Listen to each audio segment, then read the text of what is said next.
성경 인물 탐구 15장 위기를 기도로 극복한 히스기야. 1. 히스기야는 북이스라엘이 아수르에 의해 멸망할 즈음에 남유다의 왕이 됩니다. 히스기야의 삶을 요약하면 무엇일까요?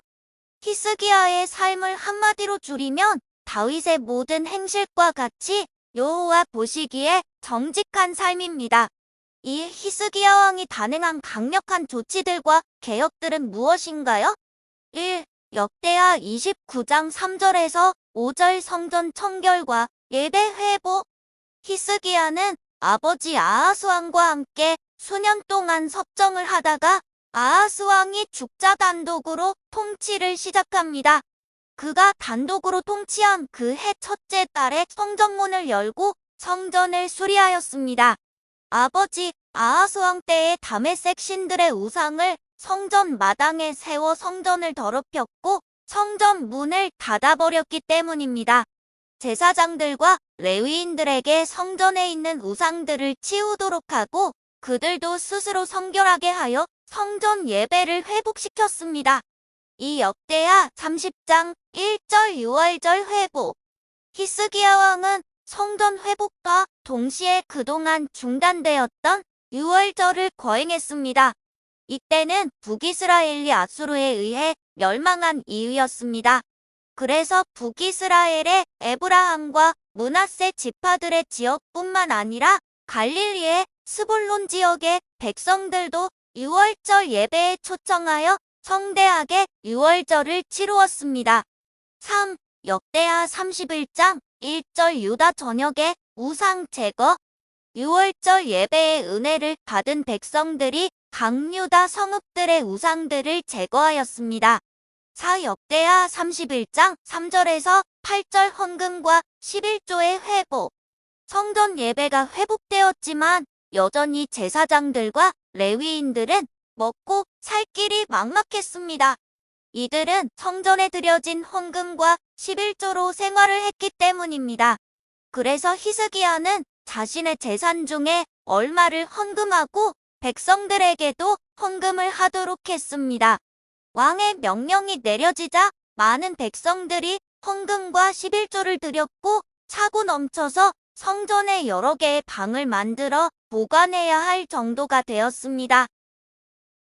3. 이 같은 개혁이 어느 정도 성과가 있을 때 북이스라엘을 멸망시켰던 아수르 왕 사네립이 남유다를 공격하면서 여호와 하나님을 모욕하고 항복하라고 말했습니다.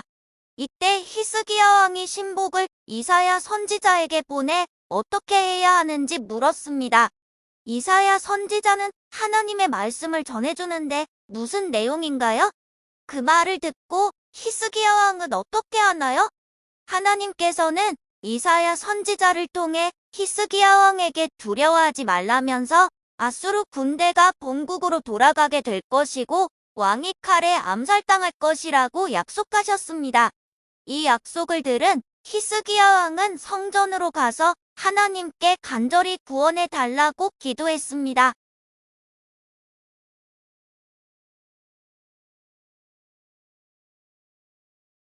4. 아수르의 침략으로 기도하던 히스기야 왕에게 하나님께서는 이사야 선지자를 통해서 반드시 이뤄진다는 증표로 어떤 징조들을 주시겠다고 하셨나요?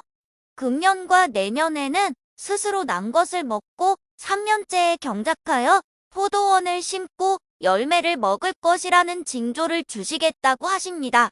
이것은 아수르의 침략으로 땅이 황폐하게 되어 농사를 지을 수 없지만 하나님께서 먹을 식량을 주실 것이고 3년째가 되면 비로소 경작할 수 있게 되는데 3년 만에 모든 전쟁의 상흔에서 회복되어 번영하게 될 것이라는 약속입니다.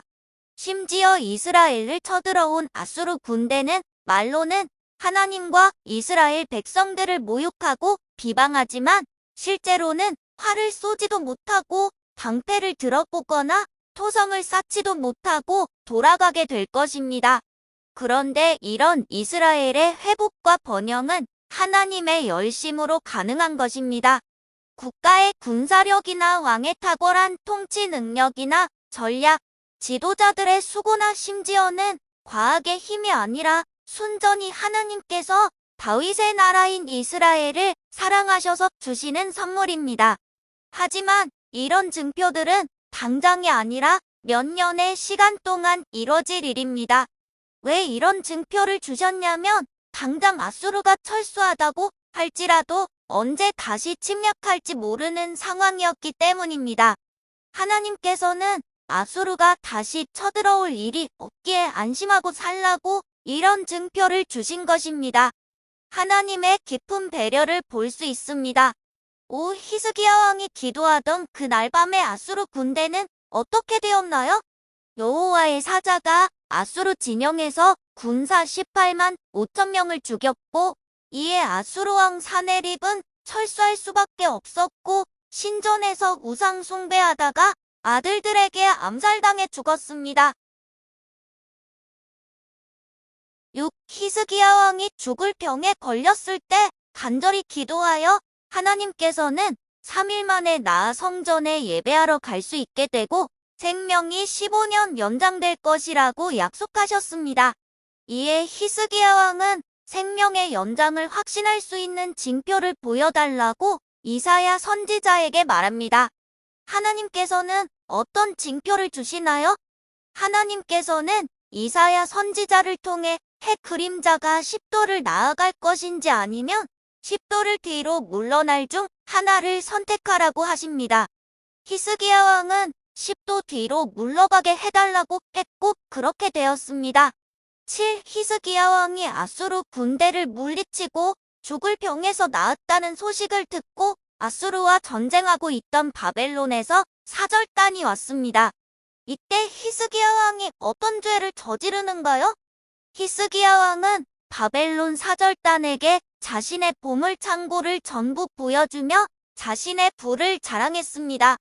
히스기야 왕은 지키시고 보호해주신 하나님의 은혜를 자랑해야 했습니다. 이에 이사야 선지자는 이 죄악으로 나라가 패망하여 바벨론 사절단에 보여주었던 모든 것들이 바벨론으로 옮겨지게 되고 왕의 후손들이 바벨론의 환관이 될 것이라고 말합니다. 8. 하나님께서는 히스기야 왕의 죄악이 무엇 때문에 저질러졌다고 말씀하고 있나요? 히스기야의 마음이 교만해져서 자기를 높이고 자랑하는 죄악을 저질렀다고 말씀하고 있습니다. 그래서 잠언 16장 18절 교만은 패망의 선봉이요 거만한 마음은 넘어짐의 앞잡이니라고 경고하고 있습니다. 언제나 교만을 조심해야 합니다. 많은 기도의 사람들이 노년의 세상 사람들보다 더 못한 인격과 인생 실패를 경험하는 이유 중 하나가 자신의 능력으로 문제를 해결하고 기적을 일으켰다고 착각하는 교만 때문입니다. 처음부터 끝까지 겸손히 하나님을 높이고 하나님의 영광을 드러내는 삶을 살아야 합니다.